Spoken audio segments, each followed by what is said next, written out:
Šodien publicēja Madara Cosmetics 25. gada finanšu analīzi.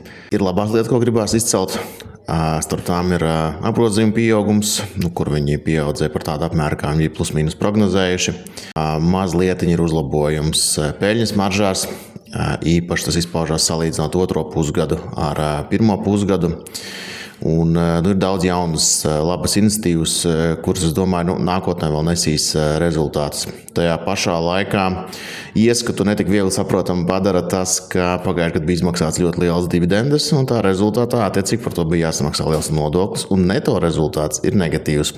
Labi, es pie tā neapstājos, protams, ja mēs paskatījos vēl citus rādītājus, ja EV/EBITDA vai parēķināja cenu pret peļņu pirms nodokļiem, lai gan tas ar tā, un vispār EBITDA, ja, tas nav peļņas līmenis, kas sadalāms starp akcionāriem. Ja. EBITDA līmenis vispār atspoguļo to, kā ir uzņēmuma operatīvās darbības rezultāts, un attiecīgi EV/EBITDA atspoguļo to, kā tad šis te ir novērtēts.